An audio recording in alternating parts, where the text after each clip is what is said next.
இந்த எஜுகேஷன் சீரீஸில் இது ஒரு எஜுகேஷ்னல் கான்செப்ட் தான். எதுக்கு அப்படின்னா, ரீசெண்டாக வந்து பார்த்திங்கன்னா நான் நிறைய ட்ராவல் பண்ணியிருக்கேன். நிறைய இடத்துல வந்து நான் ஸ்டே பண்ண வேண்டிய சுச்சுவேஷன்ஸ், அதாவது நிறைய ஹோட்டல்ஸில் வந்து ஸ்டே பண்ண வேண்டிய சுச்சுவேஷன்ஸ் வந்திருக்கு. இப்படி ஸ்டே பண்ணுற சுச்சுவேஷனில் வந்து பார்த்திங்கன்னா நான் பார்த்த வரைக்கும் வந்து பார்த்திங்கன்னா ஃப்ரண்ட் ஆஃபீஸ் வந்து பார்த்திங்கன்னா, அதாவது ரிசப்ஷன் ஒரு ஹோட்டலுடைய ஆக்சுவல் ஹார்ட் மாதிரின்னு வச்சுக்கோங்களேன். இந்த ஹார்ட் வந்து பார்த்திங்கன்னா சரியாக ஃபங்க்ஷன் பண்ணலை அப்படின்னா அந்த பாடியே டோட்டலாக வந்து ஃபெயில் ஆகுன்ற மாதிரி நான் இருந்த இடங்களை வச்சு நான் உங்களுக்கு சொல்கிறேன்.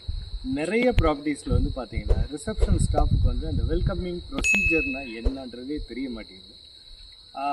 எனக்கு வந்து பார்த்திங்கன்னா ஆக்சுவலாக வந்து ஹோட்டல் பேக்ரவுண்ட்லேருந்து நான் வந்ததுனால ப்ரொஃபஷ்னலி ட்ரெயின்டுன்றதுனால அந்த சஜஷன்ஸ் வந்து தெரியாதவங்களுக்கு ஷேர் பண்ணணுன்றது என்னுடைய ஆசை. யாரையும் குறை சொல்லலை, யாரையும் புண்படுத்தணுன்றது எண்ணமும் கிடையாது. தெரியாததை நீங்கள் தெரிஞ்சுக்குங்க, எனக்கு தெரியும், உங்களுக்கு நான் சொல்ல விரும்புகிறேன், கேட்டுக்கோங்க. என் பேர் Jude. Welcome to the body.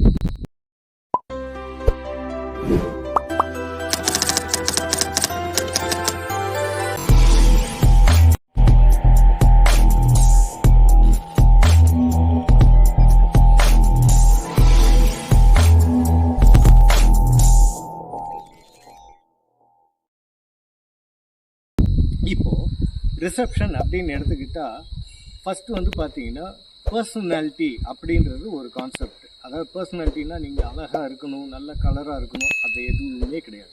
Personality, ஒரு மனுஷனுடைய பர்சனாலிட்டி எப்படி ரெஃப்ளெக்ட் ஆகும் அப்படின்னா உங்கள் ஹாப்பினஸ்ஸை நீங்கள் வந்து ரிஃப்ளெக்ட் பண்ணணும்.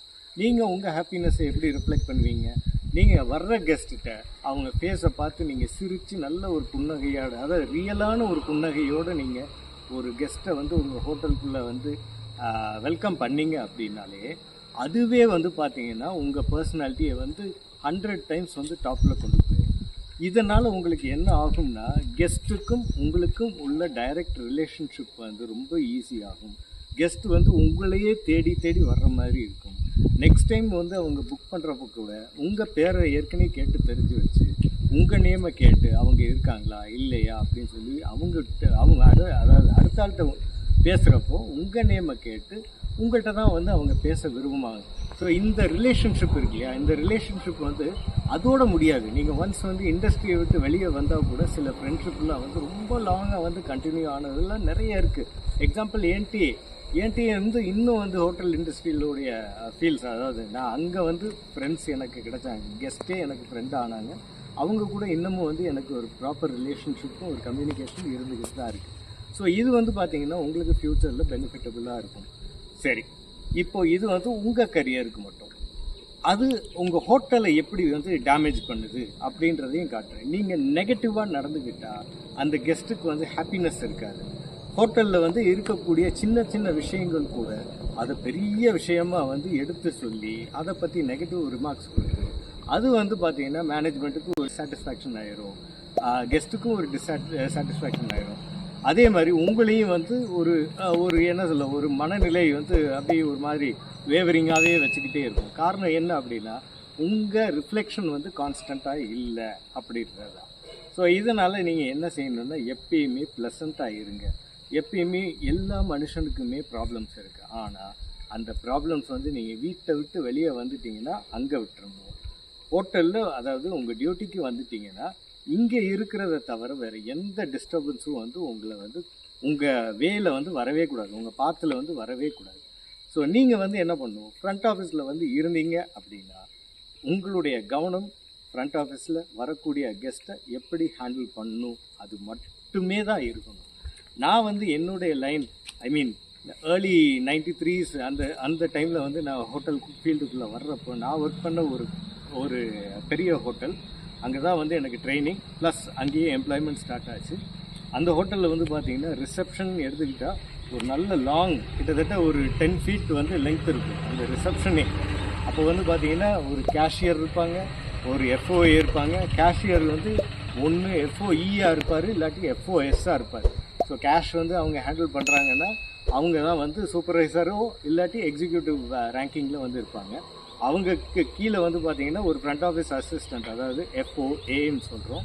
அதுக்கு கீழே வந்து பார்த்திங்கன்னா லாஸ்ட்டில் வந்து பார்த்திங்கன்னா ஒரு பெல் கேப்டன் இருப்பாங்க. அந்த பெல் கேப்டனுக்கு கீழே ஷிஃப்ட்டுக்குன்னு 2 பெல் பாய்ஸ் இருப்பாங்க. ஒன்ஸ் அகெயின் வந்து கெஸ்ட்டுடைய வால்யூம்க்கு ஏற்ற மாதிரி பெல் பாய்ஸ் வச்சுருப்பாங்க.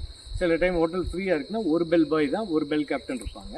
சில டைம் வந்து ஹோட்டல் ரொம்ப பிஸியாக இருக்குது அப்படின்ற பட்சத்தில் 2 பெல் பாய் இருப்பாங்க, ஒரு பெல் கேப்டன் இருப்பாங்க. ஸோ இப்படி ஒரு கவுண்டரில், இந்த கவுண்டரில் ஒரு ஷிஃப்ட்டுக்கு இத்தனை பேர், இவங்கள மேனேஜ் பண்ணுறதுக்கு ஒரு ஃப்ரண்ட் ஆஃபீஸ் மேனேஜர் அப்படின்னு சொல்லி ஒருத்தவங்க இருப்பாங்க. ஸோ இப்படி இருக்கிறப்போ வந்து டிவிஷன் ஆஃப் லேபர் இருந்துச்சு. ஆனால் இன்றைய தேதியில் வந்து பார்த்திங்கன்னா அந்த கான்செப்ட்லாம் ரொம்ப காலம் மாறி போச்சு, எல்லாமே மாறி போச்சு. இப்போ வந்து பார்த்திங்கன்னா எல்லாருமே ஷார்டன் ஆயிடுச்சு. அதுக்கேற்ற மாதிரி ஒரே ஒரு ஆள்கிட்ட ஒரு ஷிஃப்ட்டுக்குன்னு ஒரு ரெஸ்பான்சிபிலிட்டியை கொடுக்குறாங்க. அவங்களுக்கு வந்து இந்த ஹேண்ட்லிங் வந்து பண்ணணும். இன்ஃபேக்ட் இப்போ எல்லாமே ஈஸி ஆயிடுச்சு, ஏன்னா எல்லாமே கம்ப்யூட்டரைஸ் ஆயிடுச்சு. 20 இயர்ஸ் பேக் வந்து அப்படி கிடையாது, எல்லாமே மேனுவலாக தான் இருந்துச்சு. இப்போ சிஸ்டமைஸ் ஆனதுனால உங்களுக்கு வந்து ப்ரொஜெக்ஷன் ஆஃப் ஒர்க் வந்து ரொம்ப ரொம்ப குறைஞ்சிருச்சு. ஈஸின்னு நான் சொல்லலை, குறைஞ்சிருச்சு. இந்த குறைஞ்ச வேலை இருக்கிற நேரத்தில் நீங்கள் வந்து ரிசப்ஷனில் காதில் வந்து ஹெட்ஃபோனை போட்டுக்கிட்டோ, இல்லை பக்கத்தில் முன்னாடி வந்து செல்ஃபோனை வச்சுக்கிட்டோ, இல்லை கம்ப்யூட்டரில் உட்காந்து ஏதாவது யூடியூப் பார்க்குறதெல்லாம் தவிர்த்துட்டு உங்கள் ஒர்க்கில் அடுத்த லெவலுக்கு நீங்கள் போகணும் அப்படின்னு நினச்சிங்கன்னா FOA, அதாவது ஃப்ரண்ட் ஆஃபீஸ் அசிஸ்டண்ட்லேருந்து ஒரு சூப்பர்வைசர் கேடர், ஒரு எக்ஸிக்யூட்டிவ் கேடர், ஒரு FOM, அதாவது எடுத்தோன்னே நீங்கள் FOMமாக போகவும் முடியாது, அசிஸ்டன்ட் ஃப்ரண்ட் ஆஃபீஸ் மேனேஜராக போய் அடுத்த FOMமாக போகணும். ஸோ இந்த கேடருக்கு நீங்கள் போகணும் அப்படின்னா இதெல்லாத்தையும் ஒமிட் பண்ணிவிட்டு உங்கள் கான்சன்ட்ரேஷன் கெஸ்ட்டு சாட்டிஸ்ஃபை பண்ணுறதும், மேனேஜ்மெண்ட் சொல்கிறதுல நீங்கள் கரெக்டாக அட்டைன் பண்ணுறது. உங்கள் பிஸ்னஸ் வால்யூம் வந்து உங்களுக்கு ஒரு டார்கெட் கொடுத்துருந்தா அந்த டார்கெட்டுக்கு மேலே வந்து எப்படி அச்சீவ் பண்ணணும் அப்படின்னு சொல்லுங்கள்.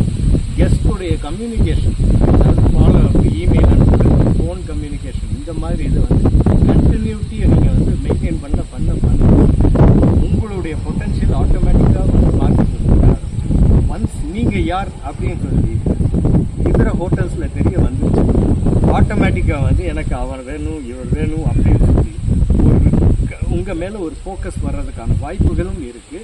இது போக இதை வந்து உங்கள் ரெஸ்யூமேல வந்து நீங்கள் காட்டுறப்போ இதே வந்து உங்களுக்கு ஒரு பாசிட்டிவ் மார்க்கெட்டிங் கொடுக்கும். உங்களுடைய சேலரி பேக்கேஜும் அதுக்கேற்ற மாதிரி மாறும். இந்த வீடியோ வந்து உங்களுக்கு டெஃபினட்டாக இன்ஃபர்மேட்டிவாக இருக்கும், ஹெல்ப்ஃபுல்லாக இருக்கும்னு நினைக்கிறேன். ஏதாவது சஜஷன்ஸ் இருக்குது அப்படின்னு நீங்கள் கேட்கணும்னு நினச்சாலோ இல்லை என்கிட்ட சொல்லணும்னு நினச்சாலோ கமெண்ட்ஸில் போடுங்க. அதுக்கான ரிப்ளைஸோ, அதுக்கான எனக்கு உங்களை எப்படி கைட் பண்ண முடியுமோ, என்னால் எவ்வளோ லெவலில்